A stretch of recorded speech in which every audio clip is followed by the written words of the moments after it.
Cintaku pada Allah, cintaku karena Allah, karena Allah telah mencintaiku sebelum cinta itu ada.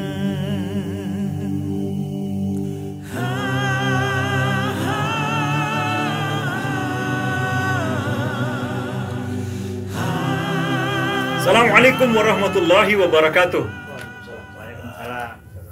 Alhamdulillahirabbil alamin. Saya ATM Abu Taqi Mayastino. Hari ini di Bekasi sedang berduaan, bahkan bertigaan dengan seseorang tidak mau muncul di kamera. Adik saya itu, Dewa Putu Adi. Dia akan jadi operator sekarang. Kameramen katanya. Di studio mereka, di studionya Dewa Putu Adi dan Coach Cheng Lee.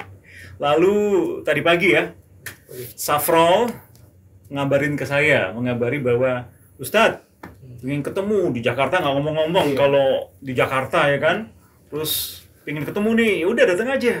Katanya Bang Jondro mau ikut. Tafadhol, ahlan wa sahlan, saya bilang silakan. Bahkan sebenarnya saya dengan Jondro ini sudah kontak-kontakan lama ya. Iya udah lama. Tapi cuman via telepon, ya, Facebook dan lain-lainnya. Dan satu WA group ya. Kemudian qadarullah, saya ini kan orang Surabaya. Saya orang Surabaya. Selama berapa minggu terakhir ini saya di Bekasi, di tempatnya Coach Cheng Lee, di tempatnya Dewa Putu Adi, sedang mengerjakan, insya Allah diaminin nih, album nasyid saya. Amin. Semoga sukses ya. Amin. Album nasyid saya. Karena saya ini petualang dosen iya, dai iya, pernah jadi konsultan, sekarang pengurus jumlah organisasi Islam, dan yang terakhir saya adalah penggagas sekaligus presidium dari Gerakan Nasional Anti Islamofobia, disingkat GNAI. Kebetulan, sorry kok, karena isinya orang Muslim aja. Pasti. Jadi GNAI yang sudah ada di GNAI adalah Aki Jondro, Jondriah Ukur Ginting, dan sang kameramen yang nakal nggak mau ikut itu, yakni Dewa Putu Adi, yang dulu benci banget sama Islam itu dia, tapi kemudian malah menjadi mu'allaf, dan sekarang menjadi Dai Lapas Nasional, DLN. Iya betul ya, Wak? Nggak apa-apa, ngomong aja, suaranya nggak apa-apa ya. Dia cuma gini-gini aja, saudara-saudara. Nah, sedikit cerita, GNAI itu adalah dibentuk oleh atas keprihatinan para asatis, para buya, para habaib, para kiai, para tuan guru muslimin atas situasi mungkin sekitar 10 tahun terakhir ini mengenai apa yang ditengarai sebagai adanya Islamofobia di negara Republik Indonesia yang mayoritasnya Muslim. Sedikit cerita juga kok, mungkin belum tahu engkaunya. Tanggal 15 Maret sudah ditetapkan oleh United Nations PBB sebagai hari untuk memerangi Islamofobia. Day to Combat Islamophobia. Didasarkan pada hari dulu, 15 Maret, puluhan kaum muslimin dibantai, dibunuh di masjid pada saat melaksanakan ibadah Jumat di kota Christchurch, New Zealand. Mungkin kau masih ingat ya semuanya. Nah, kemudian oleh dari perwakilan Pakistan dan didukung oleh negara-negara Muslim dan negara-negara Muslim, ini menjadi resolusi PBB. Maka ditetapkanlah 15 Maret sebagai Day to Combat Islamophobia. Dan kemudian sebelumnya sebenarnya di Desember, United States of America sudah menetapkan meloloskan rancangan undang-undang anti Islamofobia. Bayangkan di Parlemen Amerika itu. Dan coba buka websitenya Kemenak RI. Ini didukung oleh Kemenak RI di tahun 2022 ini. Nah, Islamofobia. Fobia itu kalau saya buka-buka kamus ditengarai sebagai ketakutan yang berlebihan terhadap sesuatu yang sebenarnya tidak menakutkan. Jadi Islamofobia itu adalah ketakutan yang berlebihan terhadap Islam. Mungkin seperti yang dulu si kameramen itu dulu takut ya, Pak. Ngomong dong, nggak apa-apa. Iya gitu. Iya, takut terhadap Islam gitu ya, waktu masih zaman jadi Hindu ya gitu ya. Waktu dulu apa? Islam tuh kesannya apa dulu? Ya, radikal. Radikal ya. Apalagi sudah ada bom Bali itu ya. Ya. Terus apa lagi? Merusak perdamaian. Merusak kerukunan. Agama perang. Agama perang. Gitu, agama apa? Apalagi yang jenggotan kayak gini ya. Gitu. Nah, tapi ternyata beliau sekarang Dewa Putu Adi atau nama Islamnya adalah Muhammad. Muhammad Putu Adi atau Dewa Putu Adi ini sekarang sudah menjadi muslim, sudah jenggotnya panjang, lebih panjang daripada saya. Ya. Dan sekarang berakidah salaf, sudah menjadi dai lapas nasional, menjadi tokoh nasional juga ini gitu. Dan ngomong-ngomong soal tokoh nasional, saya bersama 2 orang tokoh nasional. Yang pertama yang dituding sebagai radikal, intoleran, masuk penjara gara-gara dituding sebagai intoleran ya. Karena anti Syiah. Kemudian apa lagi? Anti Muslim ya, anti kafir ya. Anti orang non Muslim ya. Anti Cina juga. Anti Cina. Nggak ada yang bener ya pokoknya. Terus di sebelahnya yang tampangnya Cina banget. dan Ko Cheng Li ini non Muslim. Non Muslim. Nah, Ko Cheng Li ini adalah nama topnya beliau. Nama aslinya seingat saya Tung Ming An. Ko Aan atau Tung Ming An ya. Beliau ini sahabat saya ini, dia seorang saintis lulusan Amerika, betul ya? Ya. Amerika Bachelor of Science in Computer Engineering, betul ya? Nah, kemudian masuk ke Indonesia, bingung mau kerja apa, jadi pebisnis gitu ya, diantaranya. Dia cerita banyak mengenai kiat bisnisnya, kapan-kapan mungkin saya muat juga tuh. Betapa dia nikah nggak pakai modal ya, betul kan ya? Nikah nggak ada modal sama sekali, malah dimodalin istrinya, terus berdagang olahraga, kemudian jadi naluri bisnis jalan, sekarang jadi ya alhamdulillah cukup berpunya. Pernah main sinetron segala, sering nih dulu di Republik Mimpi kok ya, betul ya? Ya sedikit lah. Republik Mimpi bersama Jarwo Kuat, bersama siapa lagi tuh, Cak Lontong ya, biasanya jadi apa, menteri? Dulu pernah jadi menteri urusan dagang. Apa singkatannya? Meradang. Menteri urusan dagang meradang. Kemudian jadi sifu ya. Terus macam-macam. Terus akhirnya sekarang, masya Allah, sekarang menjadi semacam Shinsei. Padahal nggak ada keturunan Shinsei. Dia ini nama brandnya Ko Cheng Li. Ko itu artinya engkau, kakak. Cheng Li itu yang bijaksana. Nah, dia pernah ngajukan obat antivirus, ditolak, ya kan? Antivir nggak boleh, dia pusing-pusing pakai nama Ko Cheng Li aja deh. Akhirnya dia sumbangkanlah sejumlah obat-obatan kepada khalayak ramai ya. Saya juga pernah dititipi beliau 2-3 minggu lalu, saya kumpul dengan para raja-raja Nusantara di Bali, saya diundang, alhamdulillah, dan saya bawakan 1000 botol. Sisa 200 saya kasih ke nakes di Surabaya, Jawa Timur. Ini dia nggak mau cerita berapa harganya, tapi katanya Dewa Putu Adi sudah miliaran lah, kata moga-moga gaji amal jariah kan ya. Udah didoain sama Habib Rizik deh menjadi supaya menjabat taufik dan hidayah gitu ya. Dan juga minggu lalu kami juga jumpa dengan Habib Muhammad Alatas di Megamendung ya, di Markas Syariah Megamendung Bogor. Habib Muhammad Alatas itu adalah menantu Habib Muhammad Rizik Syihab, dan sekarang menjadi ketua FPI. FPI singkatan dari Front Persaudaraan Islam. Ya, jadi FPI ini ada, tapi singkatannya ada Front Persaudaraan Islam. Gitu. Kata Habib Rizik, FPI dilarang, ganti nama FPI juga. Dan kemudian yang agak lebih asik lagi tuh jumpa dengan Habib Bahar bin Smith.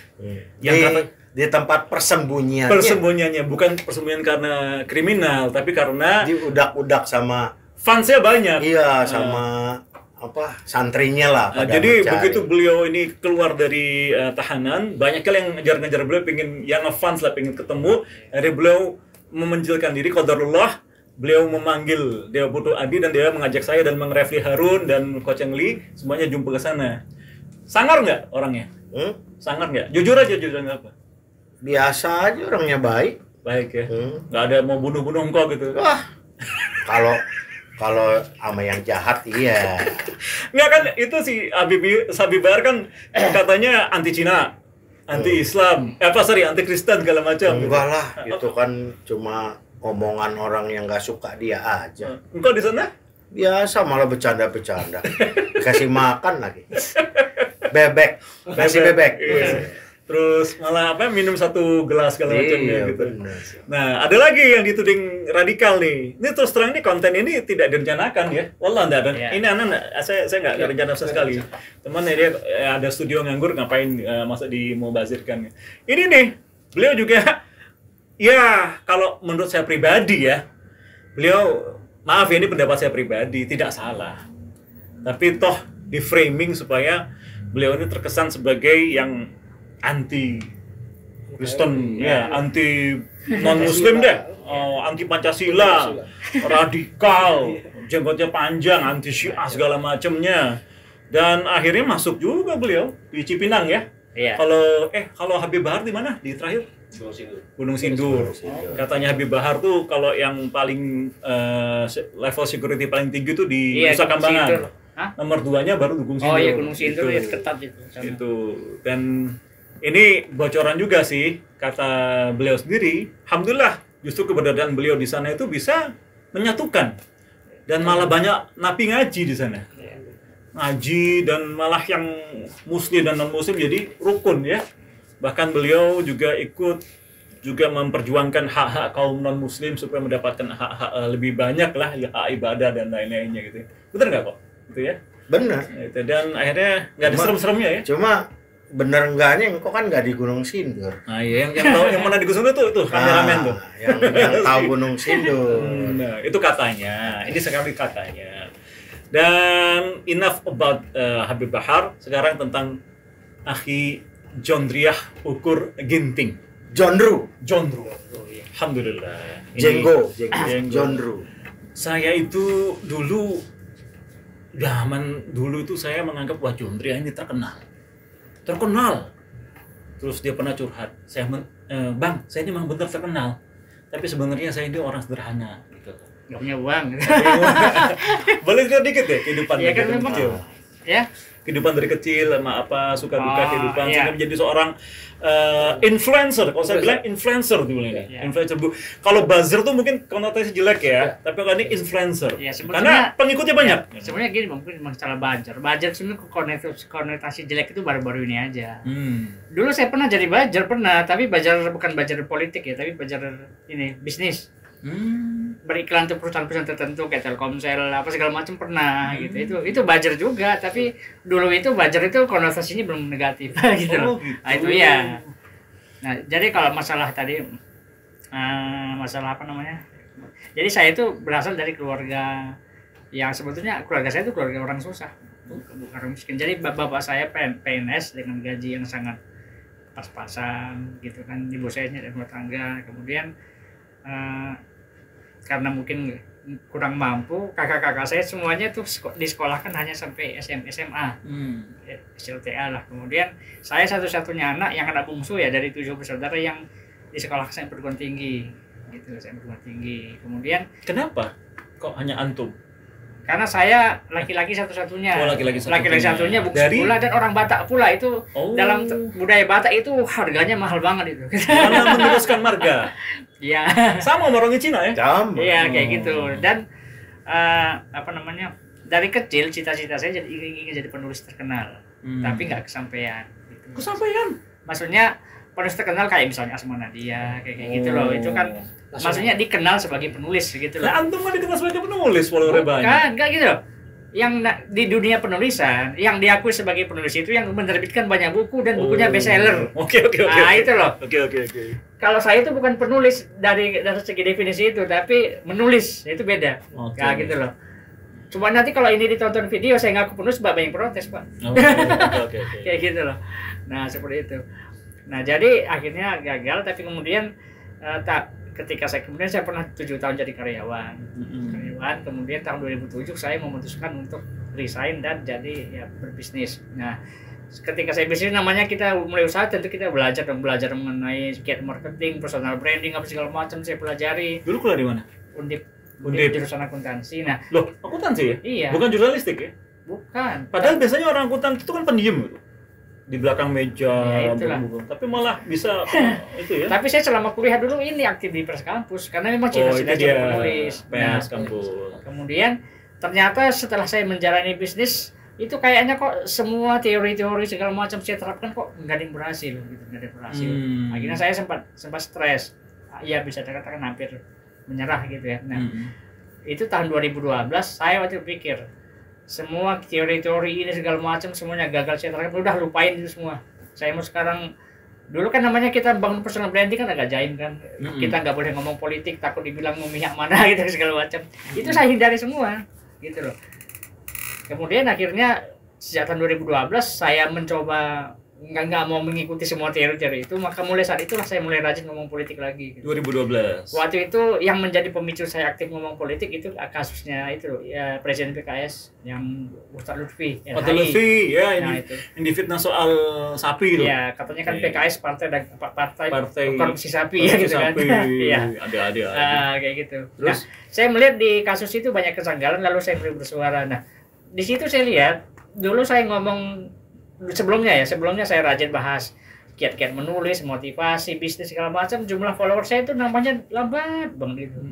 Tapi begitu saya mulai bahas politik, tiba-tiba follower saya meningkat tajam, banyak banget. Nah, udah ada Facebook tuh, udah pakai ya? Ya memang di Facebook. Nah, pada saat itu saya berpikir kayaknya saya cocoknya ngomong politik nih gitu. Akhirnya keterusan. Gitu. Nah, cuman kan mungkin ini kita ngomong dari segi konsep bisnis ya. Namanya rata-rata orang yang membangun branding lewat media sosial, mereka kan misalnya nih, mereka membahas mengenai pentingnya umroh, pentingnya haji segala macam, memotivasi orang supaya haji. Nanti kan ujung-ujungnya dia jualan umroh gitu kan kayak gitu kan. Jadi dia menjual sesuatu yang berhubungan dengan branding dia. Nah, sedangkan saya waktu itu saya ngomong politik, tapi yang saya jual herbal, yang saya jual spray, nggak ada hubungannya gitu loh. Sehingga akhirnya nggak laku. Ya laku sih tapi kelasan recehan gitu loh. Nah, intinya walaupun dulu itu nama saya sangat viral, terkenal segala macam, tapi itu nggak bisa dimonetize. Karena saya bukan buzzer gitu. Kalau saya buzzer mah udah kaya raya saya gitu loh. Gitu loh. Ngomong-ngomong buzzer pasti kaya ya? Ya mungkin. Ada yang bayar kan? Tergantung. Bukan gue ngomong loh. Tergantung loh. Dan rahasia umum lagi. Tergantung loh. Waktu dulu yang saya bilang tadi budget bisnis tadi itu, ya ini sekali nge-tweet di Twitter bayarannya 150.000 gitu, murah. Kok tahu? Oh, kan ada ya orang saya pernah. Oh pernah ya? Kemudian saya pernah sekali nge-tweet 150.000. Iya, tahun berapa tuh? Tapi itu tahun berapa ya? Tahun 2000-an lah, 2010-an sekitar itu. Kemudian tapi tergantung orangnya juga. Dulu saya pernah ada salah seorang kalau sekarang disebut selebgram ya, yang followernya sampai jutaan. Dia sekali nge-tweet doang di Twitter itu bayarannya 3,5 juta ada. Kayak gitu loh. Kayak gitu ada. Jadi tergantung orangnya juga. Gaji 1 bulan pegawai atau dosen atau satpam. Nah, seperti itu. Artinya saya ngomong politik segala macam itu justru saya di satu sisi nggak menghasilkan uang, tapi di sisi lain saya dihina, dibully, difitnah segala macam gitu. Saya rugi sebenarnya. Gitu loh. Padahal sudah berkeluarga tuh ya?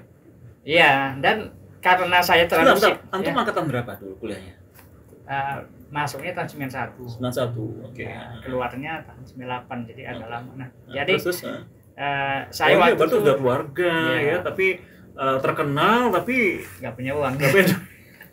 Jadi saking saya sibuknya ngurus politik, saya lupa menafkahi keluarga, padahal itu kan tugas pertama saya. Nah, akhirnya ketika dulu kan saya udah sampai masuk penjara itu kan. Nah, disitulah saya mulai sadar. Ketika dulu itu saya melupakan keluarga segala macam. Ketika saya masuk penjara justru yang paling berdiri di barisan terdepan untuk bantu saya justru keluarga. Disitulah saya merasa menyesal banget gitu loh.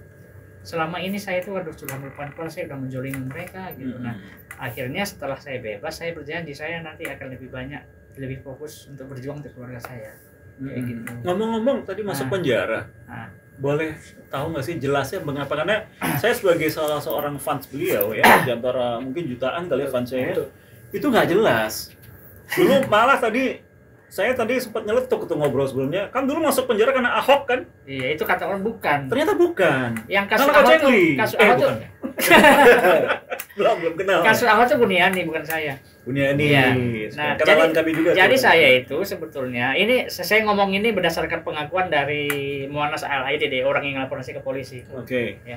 Jadi yang laporin Pak Muanas. Ya, jadi dia sendiri yang ngomong ketika di pengadilan. Dia bilang gini, setelah John Doe tampil di acara SLC, maka saya ILC maksudnya. SLC itu saya di PT sering ngomong gitu jadi salah jadi.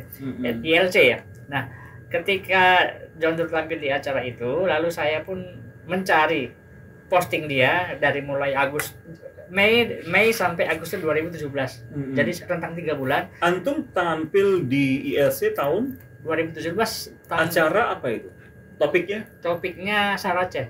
Saracen tentang apa namanya isu bahwa ada pasukan Saracen isu pasukan buzzer Muslim. Apa Muslim Cyber Army apa gimana gitu ya. Tanggal 29 September kalau nggak salah. Antum dituding sebagai Saracen? Bukan.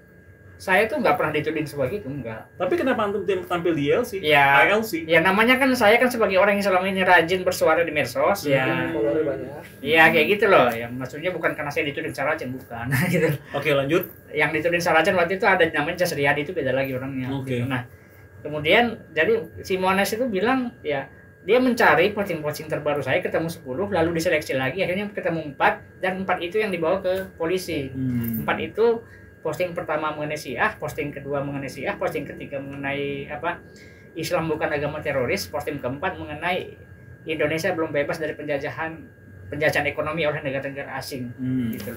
Itu nggak ada yang membahas mengenai politik segala macam dah. Padahal opini publik di luar, mereka menganggap saya masuk penjara karena menghina Presiden, Pak Jokowi, bukan Jokowi. Karena kontrol Jokowi. Mereka bilang Jontor masuk penjara karena menuduh orang tuanya Pak Jokowi itu yang barusan meninggal itu, lupa saya juga nggak lupa. Ya, jadi bukan ibu kandungnya, gitu loh. Kata mereka, Jontor menuduh beliau itu bukan ibu kandung Pak Jokowi, gitu loh.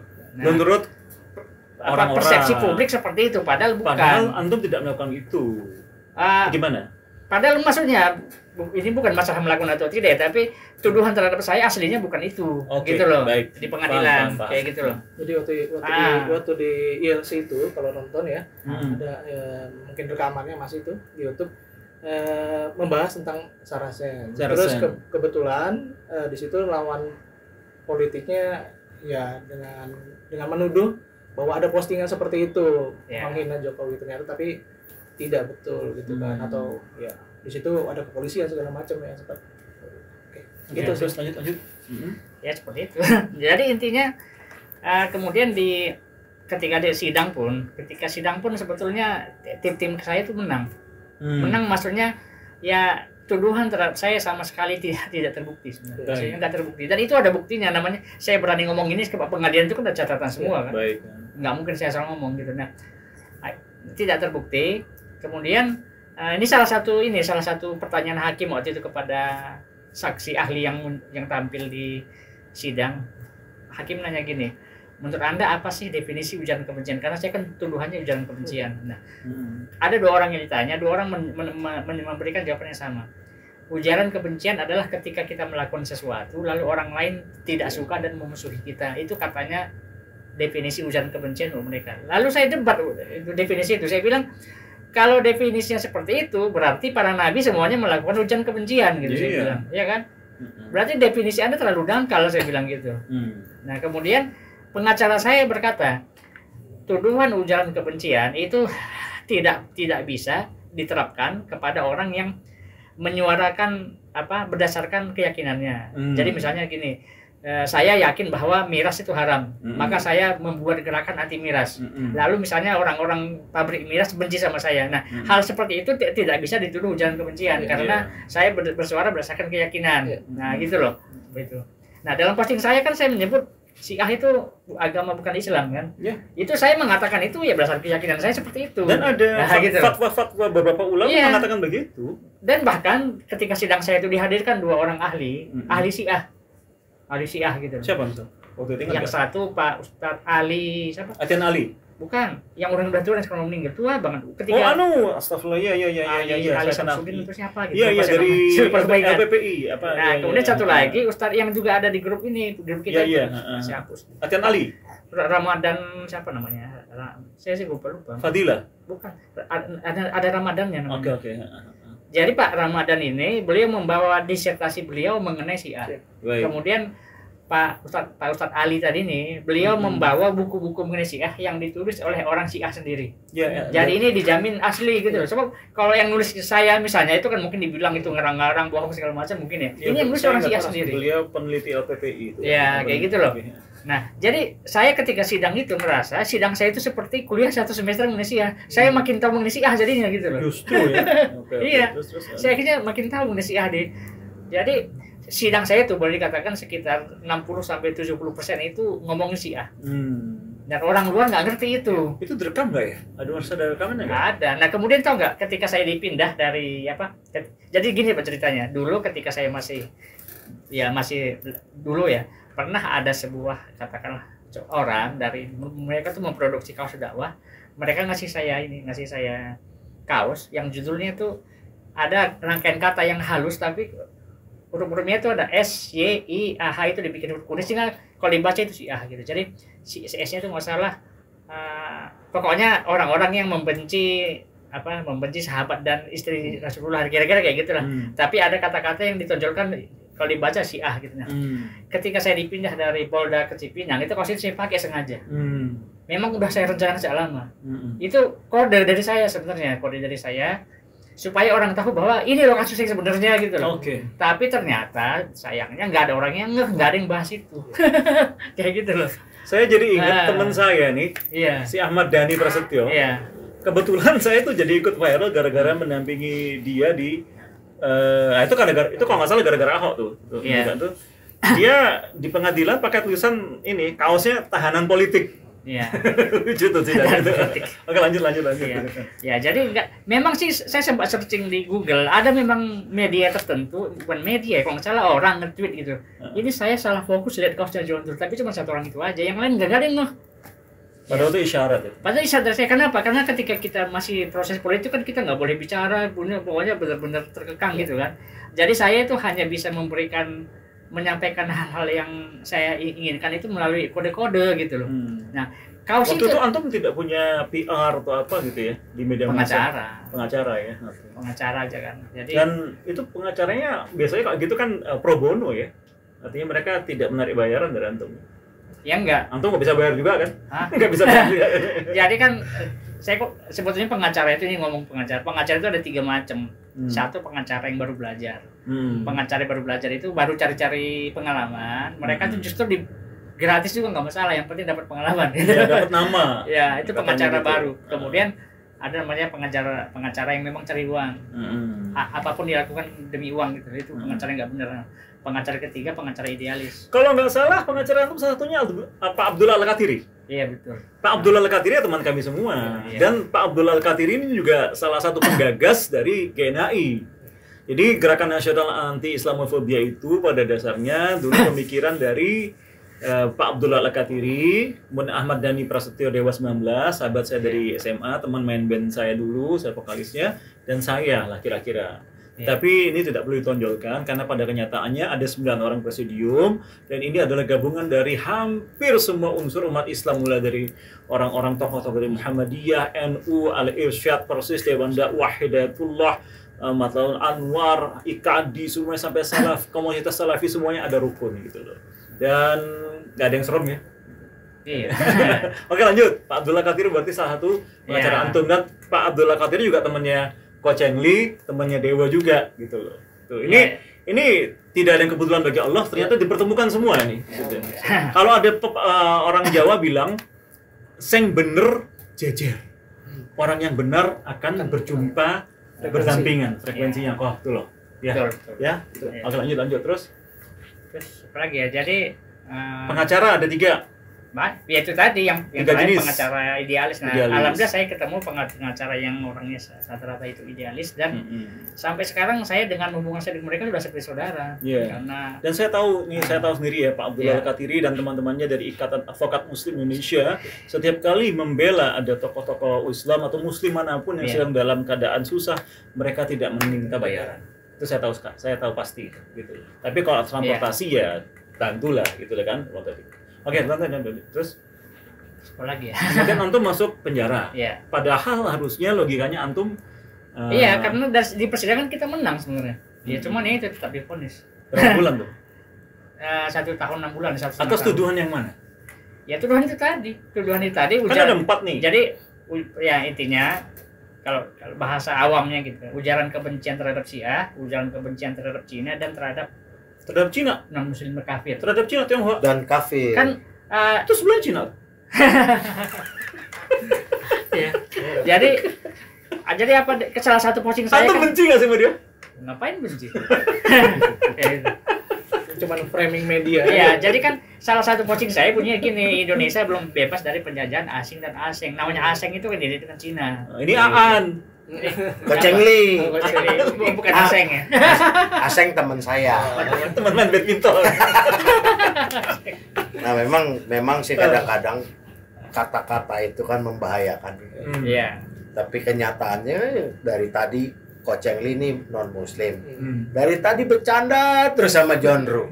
Kita main ketawa-ketawa apa, nggak ada tuh istilahnya kita tuh dikotak-kotakin seperti John Ru benci Cina, benci non muslim atau segala macam. Ya. Jadi kadang-kadang Padahal jenggotan loh. Hah? Iya. Jenggotan. Kok juga Kalau jenggot tapi ini- syukur. Jadi saya cerita ya mengenai Itu kameramennya jenggotan. Panjang banget tuh dia kudu hadir. ini saya cerita ya mengenai di daerah saya. Saya kan dari Medan ya. Di Medan itu Oh iya, Ginting Medan ya. orang Medan itu, ya mohon maaf ya, ini terang-terangan ya. Orang Medan itu rata-rata benci kepada orang Tionghoa, bukan karena sukunya, bukan karena etnisnya, tapi karena orang Tionghoa di sana rata-rata sombong. Itu aja sih. Jadi iya. karena sombongnya gitu loh. Kok saya pernah dengar di antara kaum Tionghoa sendiri katanya paling takut sama Tionghoa Medan. Nah, itu. Cina Medan. Karena paling mafioso katanya. Sebenarnya gini, kita logika aja. Hmm. Mau dimanapun, mau di tempat manapun, dimanapun pasti ada orang jahat, ada orang baik. Iya. Kita nggak usah nyebutin satu kotak per kotak lah. Iya. Medan, Jawa, mana nggak usah. Cina mana nggak usah. Yang penting kitanya aja. Hmm. Di mana kita baik ya pasti yang tadi ketemunya orang baik. Iya. Ini Jadi- pengalaman ya. Jadi kita itu jangan suatu waktu tuh menjudge orang dengan satu kotak. Hmm. Iya. Jadi kita waspada aja sendiri. Hmm. Walaupun dia orang Medan tapi baik, teman. Iya. Walaupun dia orang Jawa tapi jahat, udah deh, jangan berteman sama kita. Iya.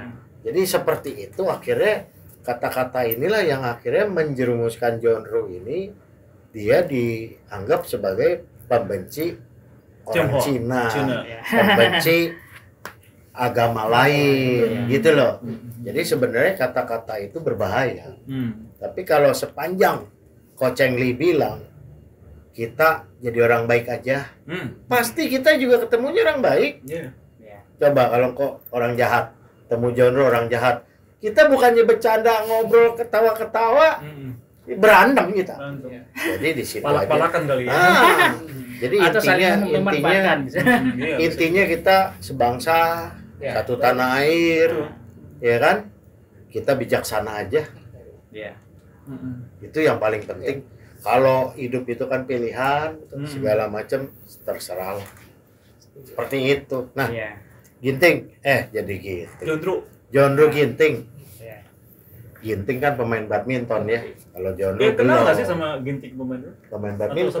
Secara pribadi nggak kenal, tapi turunannya. biasanya ini biasanya Satu marga. orang Ada Batak itu kan keluarga. nggak banyak. Kalau diurut-urut gitu ke atas ada kemungkinan masih saudara. Masih sudah. Ada kemungkinan. Karena satu turunan Iya. Ginting. Nah, Satu. kayak engkau lah ya, ada Ya, shade, ada sama- kalau orang Tionghoa kan ada C. Nah, Kalau orang Batak ada situ. Arab juga Mora, ada. Arab juga Ya, ada. seperti itu. Sahab, Sungkar, Nahdi, ya kan, Syihab, Betul. Assegaf, Baswedan, Bahalwan. Itu kan sebenarnya seperti pepatah, sama keluarga itu. tidak melupakan sejarah. Iya, rootnya mana, Ah, akarnya. Iya. Ya, ngomong-ngomong, aduh, ini kita udah kayak saudara nih, kok kasih. Masya Allah, iya. Ini herbal chip buatan herbal. kok, Ini buat Ini- apa sih? buat sehat aja lah. Yang penting kita sehat semuanya, Tuh, sehat. Makasih banyak nih kok. Iya, makasih banyak. Iya. siap. Ini ada efek samping apa efek depan? Depan aja deh, sampingnya nggak ada, akhirnya ke Depan atas apa depan. depan atas apa depan bawah? Nggak, ini terangin dulu mungkin yang orang-orang pada nggak tahu nih. Ya, jadi gini, ini 100% herbal. Ini bukan sponsor ya, tapi emang Nah. ketulusan beliau ini nggak tahu ya tadi itu. Iya, Itu. pokoknya enggak lah. Pokoknya ini namanya Koceng Li. Hmm. Ini kau ciptain dari 100% herbal. Jadi Herbal itu insya Allah tumbuh-tumbuhan lah. halal. Batang, kayu, akar, daun, bunga, buah. Jadi ini juga udah halal karena memang asalnya dari tumbuh-tumbuhan. Ini gunanya buat sehat aja lah. Jadi istilahnya gini, kalau badan kita sehat, apapun nggak bisa kita badan lawan. Ya kan? Sama juga. Kalau pikiran kita bersih, nggak ada niat jahat, baik, yang jahat juga kita bisa tolak. Seperti itulah. Iya. Nih, Oh iya, buat saudaraku. Iya, siap. Amin. Nah, aku mau tanya lagi. Ini sejujurnya ya, bukan gara-gara habis dikasih obat. Emang ada nggak sih dari ngomong-ngomong kebanyakan orang Medan tadi itu? Benci itu karena benci etnis gitu atau cuma karena kelakuan? Jadi gini, jadi orang Tionghoa yang di Medan, mereka rata-rata nggak mau ngomong bahasa Indonesia, ngomong pakai bahasa mereka sendiri, bahasa Tionghoa gitu loh. Oh, nah, kurang membaur kali ya? Jadi beda halnya ketika kemarin saya kan kuliah di Semarang. Saya dari Medan merantau ke Semarang. Di Semarang saya kaget, orang Tionghoa di sana itu ngomong bahasa Jawa. Bahasa Jawa. Bahkan saya pernah lihat sendiri ya. Dan bahasa halus mungkin. Bahasa sendiri. Jadi ada 2 orang teman saya kuliah. Mereka tuh laki-laki perempuan. Mereka sama-sama orang Tionghoa, ngobrol bahasa Jawa gitu. Bahkan sama-sama orang Cina. Saya ini orang Surabaya. Saya ini keturunan Jawa, Minang, Madura, Sumeneb, Arab, sedikit Tionghoa dan sedikit Eropa. Gado-gado dong. Surabaya itu orang Cina Surabaya itu ngomongnya lebih medok. Lebih Jawa. Lebih Jawa dari banyak orang yang lebih Jawa. Dan memang kulturnya begitu gitu. Coba kapan-kapan ke Surabaya itu orang Cina di Surabaya itu banyak gitu loh. Iya. Emang kumpul gitu loh. Di antara. Oke terus. Jadi kaget waktu di Semarang tuh ya? Ya kaget kan namanya waktu itu kan saya masih seperti kata dalam kurung gitu kan. Hanya tinggal di Medan dan taunya orang Cina seperti itu gitu kan. Tapi ketika saya pindah ke Jawa maka persepsi saya mengenai orang Tionghoa itu mulai berubah. Oh ternyata di Semarang tuh beda banget, orang-orang Tionghoa itu membaur gitu, bahkan bahasa Jawa mereka fasih banget. Iya, betul. Terus, berarti memang ingin jadi penulis. Tentang Tionghoa nih, saya juga punya pengalaman juga. Bahkan tetangga saya pun dari kecil saya temenan sama Tionghoa. Sampai sekarang. Antum etnisnya apa? Jakarta. Betawi. Betawi. Ini juga Tionghoa Betawi, Cina Betawi. Dari kecil tetanggaan gitu loh sampai gede sampai sekarang tuh kita sering komunikasi. Nggak ada masalah gitu. Mungkin yang masalah itu framing di media. Iya, karena lagi bulan atau tahun politik ditariklah John Lu kalah politik. Oh iya. Seperti itu. Jadi dikotak-kotakan. Antum kenal John Lu udah lama ya? Sahabatan. Sejak sebelum ngetop kali ya? Iya udah sama kayak antum lebih kurang sama sih kayaknya. Terus tetanggaan sama Cina sampai sekarang gitu. Jadi pas semenjak 2012, 2014 itu kita sama teman-teman Tionghoa biasa aja gitu, nggak ada masalah. Bahkan yang ngeri ya framing di media seolah-olah tuh dibenturkan antara Betawi atau suku-suku yang lain dengan Tionghoa seperti itu sih yang nggak kita suka. Bahkan gitu karena apa sih efeknya? Yang suka siapa sih? Yang suka lagi bukan pribumi tapi asing. Itu mungkin maksudnya asing tadi kali ya. Itu yang ingin mungkin menguasai asong aset-aset di sini. Kalau asong. Ya pokoknya intinya gini lah, kita itu jangan ikut mengkotak-kotakan. Iya. Kalau ada satu orang Tionghoa melakukan kejelekan, jangan kita bilang seluruh. Jangan kita bilang satu orang Muslim melakukan salah pemahaman. Bukan kejelekan, dia salah paham.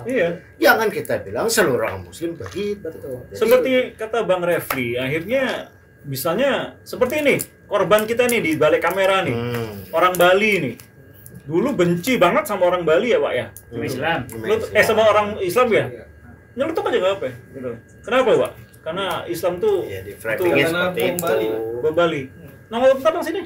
Enggak lah. Karena bom Bali ya? Iya. Dia lagi megangin kamera, ntar kameranya jatuh. Bom Bali kenapa? Waktu itu Dewa kan belum Muslim ya? Belum mualaf ya Dewa? Iya kan lihat berita udah jelas semua kan.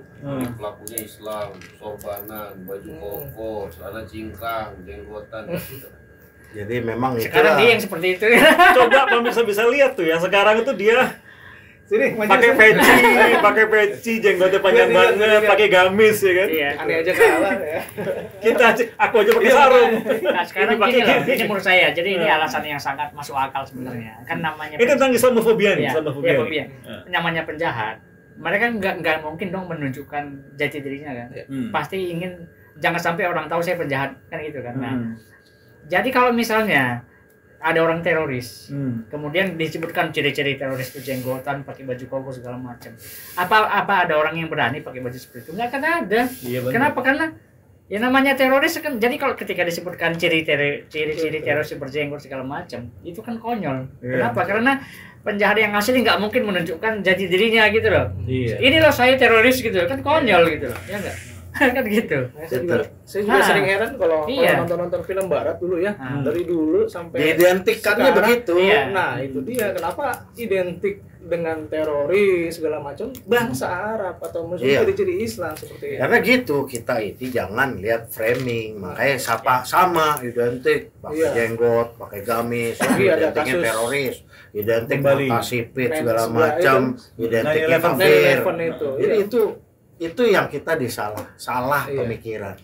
Kalau menurut Bang Refli, saya kira sudah ada di videonya, dan waktu itu Gus Aam dan juga Bang Abdul Al-Katiri itu ada buku, dan saya juga pernah baca buku itu, Samuel Huntington. Jadi The Clash of the Civilization. The Clash of the Civilizations. Benturan atau pertempuran atau benturan dari peradaban-peradaban. Begitu Barat ini kehilangan musuh yang bernama Uni Soviet, maka ada oknum-oknum nih ya yang mencoba memframing musuh Barat adalah Islam. Karena tinggal ini yang kekuatan besar berikutnya gitu. Mungkin untuk menjaga peralatan perang mereka. Ingat nggak waktu kita di Megamendung, Bang Refli kan bikin podcast sendiri. Waktu insya Allah ada di edisi KNI yang lainnya dan kami. Kemudian ternyata begitu dibawa ke Indonesia, ini menjadi diframingkan untuk dimanfaatkan terhadap kaum muslim. Yang lucunya kaum muslimin di Indonesia ini mayoritas. Jadi ada usaha, saya tidak bisa bilang dengan terang siapa, tapi ada yang ditengarai ya, diduga kuat ada yang berusaha mengarahkan dari pengamatan di media sosial ya, dan tulisan-tulisan tertentu, atau semakin banyak video-video provokasi ya dari. Nah, misalnya kayak antum kan pernah satu file sama Polikarpus nggak salah ya. Itu salah satunya, misalnya Polikarpus jelas-jelas Polikarpus itu memang menghina Islam. Iya. Nah, ini ada menarik nih, Bu. Cerita-cerita ini dong, kisah-kisah di dalam dong, gimana dong? Ya, apa ya? Jadi intinya karena saya nauzubillah min dzalik, jangan sampai ya, tapi kalau beliau sudah pernah masuk karena dai lapas nasional Dewa Buddha Adi, tapi kan mungkin pemirsa belum tahu nih. Masih sampai sekarang berarti belum masuk. Jadi si Polikarpus itu kan tarik aja suruh masuk. Ya, namanya biar kelihatan. Namanya dalam penjara ya, kan dalam penjara itu banyak kriminal ya, Nah, tapi walaupun mereka kriminal gitu ya, tapi mereka masih punya iman. Ketika tahu orang ini kasusnya menghina Islam, mereka nggak mau menerima. Polikarpus tuh ya. Mereka nggak mau menerima di kamarnya, diusir. Nggak dipukulin. Kan kalau dipukulin mereka yang nanti kena juga. Jadi di penjara itu nggak ada orang yang berani mukul-mukul, itu nggak ada gitu. Nah, ya mereka cuma ngusir gitu kan. Jadi si Polikarpus ini yang memang jelas terbukti menghina Islam, nggak diterima oleh komunitas. Nggak terima, akhirnya yang nggak tahu kenapa yang mau menerima cuma teman-teman saya sekamar, saya sendiri nggak mau menerima, cuman saya minoritas di situ gitu kan. Yang lain mau nerima, bahkan diajak ngobrol segala macam. Di kamar antum itu ada non muslim sama muslim, ada kafir sama muslim. Ada di kamar saya itu ada salah seorang penyanyi Batak yang lagunya nih, jangan kau salah menilai itu dulu orangnya. Satu kamar dengan saya, penyanyi lagu itu Bang Tagor ya, sekamar dengan saya, dan orang muslim. Hah? Tagor di sini. Pernah kesini? Oh ya udah. Tagor pernah masuk? Iya. Ya semalam ya kita ketemu. Enggak pernah masuk penjara. Ya pernah. Pernah. Berarti kenal dong. Ya kenal. Satu kamar. Tanya aja. Tagor Komando Dewa. Saya pernah ketemu beberapa hari yang lalu, salaman sama saya. Iya, saya sekamar dengan di beliau. Di depan dan di Bekasi saya ini. bisa dikata akrab. Orangnya agak-agak pendek-pendek gitu kan. Ya. Iya betul, mungkin bisa dipanggil nanti biar ngobrol lagi. Jadi beliau itu karakternya ya, jadi misalnya ya namanya manusia punya kelemahan, tapi ketika misalnya waktu itu saya pernah di kamar tuh ngomongin dia, jadi berantem dengan salah seorang lain. Dia waktu itu sifat kebapakannya muncul. Dia tuh dia tuh menghibur saya seolah-olah dia bapak saya gitu. Nah, itu bagi saya sangat sifat positif kebatakannya. Iya, sama kebapakan bukan. Oh, kebapakan. Kebapakan. Kebapakan, iya. Oke. Kayak gitu. Terus Ya seperti itu. Nah, jadi Polikarpus diterima. Polikarpus itu, cuman saya secara pribadi nggak menerima. Jadi kan kalau saya mukul dia nggak mungkin, nanti saya masih dimasukin sel tikus nanti kalau saya mukul dia gitu. Sel tikus kan kecil, kotak gelap. Makanya yang bisa saya lakukan tuh hanya nggak mau ngomong dengan dia, itu aja. Boykot. Begitulah cara saya melawan embargo, boykot. Ya, dan kemarin sempat pernah. Jadi saya sempat juga kan saya beberapa kali pindah kamar gitu. Pernah sekali ketika saya belum satu kamar dengan dia, gitu dia ngobrol dengan orang lain di depan kamar saya gitu. Ngobrol, dia menceritakan kasus dia, nama dia bela diri. Saya keluar sebentar, cari pergi sana, saya bilang gitu. Kayak gitulah. Ada siapa lagi orang-orang terkenal yang antum pernah ketemu tuh? Siapa lagi ya? Di dalam ya itu yang Muhammad Sadek kita yang mengaku nabi. Oh, itu. Di dalam. Itu juga penghinaan agama sih mestinya. Iya. Apa Musadek Mokhtar Musadek ya? Ya. Yang mengaku sebagai nabi apa gimana ya? Ngaku nabi, orang Bogor itu. Orang Bogor. Terus siapa lagi? Apa lagi ya? Ya banyak sih, ada beberapa sih. Gimana sih? Nauzubillah min zalik ya. Moga-moga nauzubillah moga-moga enggak, teman. Gimana sih cerita tentang kehidupan di dalam tuh kayak apa gitu? Sebetulnya gini, Pak. Jadi kalau nggak salah saya pernah baca antum tuh dipuji oleh sipir karena termasuk orang yang alim di dalam itu. Seringnya itu di masjid apa gimana gitu. Oh, jadi gini saya cerita ya. Jadi sebetulnya kan biasanya kan kalau orangnya ditahan, awalnya kan ditahan kayak di Polda, di Polsek gitu. Nah, sebetulnya penjara yang sebenarnya di situ. Penjara sebenarnya kenapa? Karena di situ kita dikurung di ruangan yang sangat sempit, nggak boleh kemana-mana. Misalnya cuma separuh ruangan ini atau mungkin seperempatnya gitu. Dan panas ya. Dan waktu itu kan pakai AC. Ya, kita boleh keluar hanya keluar, maksudnya keluar dari kamar gitu ya. Hanya karena tiga kejadian. Pertama kalau sholat Jumat. Kedua pengajian tiap hari Rabu. Ketiga kalau ada kunjungan, itu aja kita keluar. Iya, bosan. Hanya 2 bulan bosan. Nah, tapi begitu pindah ke Cipinang tuh kayak komplek perumahan, Pak. Oh gitu. Iya, di tengahnya ada lapangan sepak bola, tempat fitness, ada salon, ada laundry gitu, Pak. Kalau siang hari kita bebas kemana-mana gitu, bebas. Jadi ya walaupun namanya penjara gak enak, tapi kalau kita bilang dibandingkan dengan yang di Polda tadi itu di Cipinang jauh lebih enak, gitu. Jauh kita lebih leluasa dalam. Nah, sebetulnya ya di penjara itu yang bikin kita nggak enak tuh 2. Yang pertama adalah airnya kotor, sehingga rata-rata orang di penjara tuh kena penyakit gatal-gatal. Nah, iya. Kemudian yang kedua, sipirnya itu tidak memanusiakan kita, sombong dan kita dianggap sebagai orang nggak punya martabat gitu, kayak gitu. Sehingga kalau dari ini tekanan dari sesama narapidana yang mungkin yang ada yang memang sangar-sangar itu atau gimana? Nggak ada sih. Jadi di penjara itu, Pak, di penjara itu sudah dibikin situasi sehingga semua napi itu takut kepada sipir. Sehingga sesama napi nggak mungkin berani macam-macam. Jadi nggak ada ya kayak di film-film gitu ya, ada geng-gengannya, ada. Ya kalaupun ada, tapi kan nggak ada yang sampai di film-film barat yang sampai sama napi sampai pukul-pukulan bunuh-bunuh itu nggak ada. Itu kan di film ya. Iya nggak ada. Ini makanya konfirmasi. Berarti sama juga. Iya. Kita jangan kemakan sama film. Jadi gini loh, saya kasih contoh ya. Kecuali film aktual kayak gini. Iya. Namanya gini, Pak, contohnya kalau kita lihat di film-film atau sinetron adegan penjara di sel, di dalam sel itu cuma ada orang. Titik, nggak ada yang lain. Padahal kan kita ini logika aja, Pak. Namanya napi itu kan manusia juga. Dia butuh makan, dia butuh ke toilet, gitu loh. Dia punya pakaian yang harus dicuci, dia butuh pangkas. Nah, di dalam penjara semua itu disediain, gitu loh. Kan kayak gitu. Sebab walaupun penjara, gitu, walaupun penjara kan penjara itu kan berada di bawah Kemenkumham. Ada HAM-nya, hak asasi manusia. Nah, artinya hak asasi mereka sebagai manusia tetap diperhatikan, tetap dijamin, kayak gitu loh. Kebutuhan dasar. Iya, kebutuhan dasarnya tetap dijamin. Boleh gitu dikunjungi keluarga. Iya, kayak gitu loh. Kan kayak gitu. Ya jadi ya seperti itulah. Iya, ruang penjara aslinya kayak kamar kos. Berapa orang? Ya tergantung kamarnya, ada yang 5 orang, ada 10 orang, macam-macam sih. Ada yang 2 orang. Dan kamar kos ada kasurnya? Ya ada, tapi kasurnya kita bawa sendiri sih. Boleh kan? Ya atau kita beli di dalam, ada yang jual gitu. Ada yang bikin kasur di dalam. Ini begini.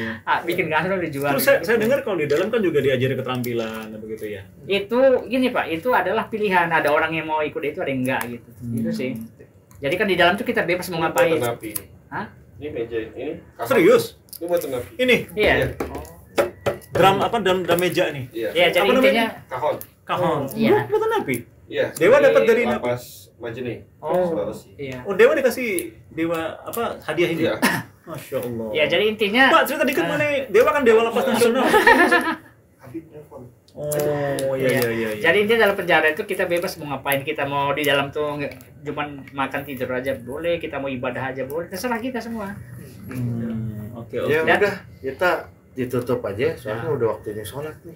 Ya, dan ini saudara-saudara di sini insya Allah kami juga ada mau ketemu tamu yang lain ya, seorang Habib yang terkenal, yang tidak usah disebutkan namanya, kayak Harry Potter aja tuh, Voldemort tidak boleh sebutkan namanya. Itu seorang Habib videonya. Baik, jadi ini mungkin pesan-pesan terakhir nih dari antum sama dari Coach Engli. Gitu. Apa nih? Pesan apa ya? Ini kan kontras banget nih. Yang ini Cina. Yang ini Batak Muslim. Setelah ini jenggotan, ini belon. Mulus gitu ya.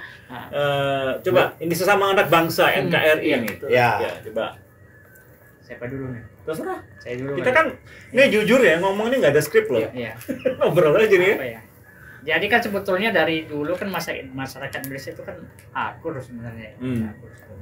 Nah, jadi sebetulnya kita itu mulai terpecah belah itu kan sejak baru-baru ini aja sih, ada buzzer RP itu. Mereka yang tuh, nama buzzer sekarang jelek, dulu bagus.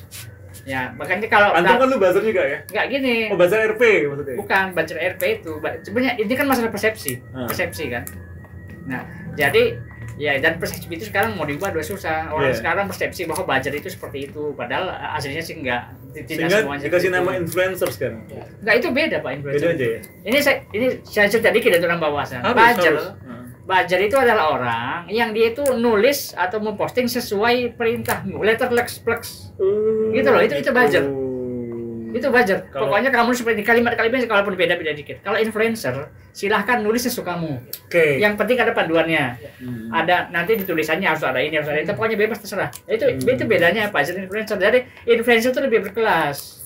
Karena dia bukan copy. Kalau buzzer itu copy paste. Copy paste tambah beda dikit-dikit gitu ya. Iya, copy paste. Karena tujuan buzzer itu adalah untuk meramaikan. Misalnya nih contohnya. Ada orang yang mau dicalonkan jadi presiden misalnya kan. Jadi dia menyewa buzzer untuk supaya di media sosial itu ramai membahas orang ini supaya kesannya orang ini populer. Nah itu juga buzzer. Kayak gitu trendingnya. Iya kayak gitu. Nanti diukur trendingnya naik dia dapat duit dari situ. Buzzer tuh kayak gitu kerjanya kayak gitu. Jadi menurut antum sebenarnya dulu kita rukun-rukun aja. Iya. Akhir-akhir ini aja kali ya. Mungkin berapa 5-10 tahun terakhir kali ya gitu. Oke. Kok? Ya kalau menurut kau sederhana aja sesuai dengan nama Coach Engli. Kita harus Coach Engli itu artinya engkau yang bijaksana Cengli. Jadi kita ini berpatokan pada kebijaksanaan aja. Kita bijaksana, kita jadi berusaha jadi orang baik, ketemu dengan orang-orang baik, tidak mudah diadu domba. Jangan kita menyalahkan satu kotak karena satu nila setitik, jangan kita buang satu susu sebelangga. Jadi kita bijaksana aja. Contohnya Coach Engli ini non muslim, ini udah ketahuan dari mukanya aja John, ya kan? Tapi lihat nih kita sama John Ru seperti apa. Masya Allah. Alhamdulillah. Ya kan? Jadi posisinya nggak usah banyak kita bicara banyak. Ya siap. Ini aja udah cukup. Ya teman-teman semua jangan mau jadi domba. Jadu. Ya, karena kita manusia. Lagi pula kan gini, saya kan orang Batak. Orang Batak itu terutama kan orang Karo ya. Orang Karo itu adalah suku yang tidak pernah mempermasalahkan agama. Bagi orang Karo itu apapun agamamu nggak penting, yang penting kita sama-sama orang Karo. Jadi bagi mereka yang penting kita udah sama-sama orang Karo. Bahkan mereka nggak pernah mau ngomongin agama, nggak penting gitu. Kayak gitu. Jadi saya lahir dan dididik dari tradisi dan budaya seperti itu. Budaya orang-orang yang nggak pernah, orang Karo yang nggak pernah mempermasalahkan agama. Kayak gitu. Ya baik, alhamdulillah. Ya begitu saudara. Alhamdulillah saya sebagai salah seorang presidium dari Gerakan Nasional Anti Islamofobia GNAI yang pada saat video pertamanya diantaranya di rumahnya Ahmad Dhani, waktu itu ada Kolius datang. Saya waktu itu nggak tahu gimana, Cangli belum keundang. Juga waktu itu Kolius sudah buat ngomong, kalau engkau dibilang sebagai kafir biasa aja, Karena kata kafir menurut kata Kamus Besar Bahasa Indonesia artinya adalah Allah yang tidak percaya kepada orang yang tidak percaya kepada Allah dan Rasulnya. Iya. Ya, saya juga emang nggak percaya. Nggak apa-apa, enak-enak aja kok. Seperti saya juga bilang ada domba yang hilang, biasa aja gitu.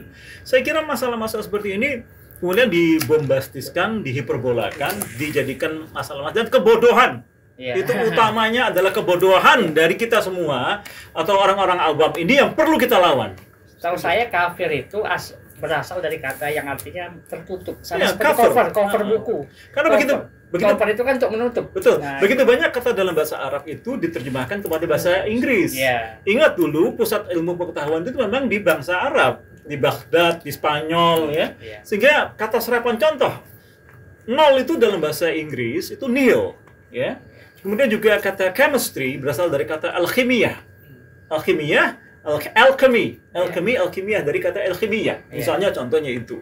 Kemudian banyak lagi ya. Kemudian huruf-huruf angka-angka Arab itu dari ya itu angka-angka Arab yang menjadi angka-angka yang kita kenal sekarang 1 2 3 4 ini. Ya. Dan saya pribadi menyampaikan kita perlu banyak dialog. Kita perlu banyak musyawarah. Bukankah sila keempat Pancasila itu menekankan dan musyawarah untuk mufakat?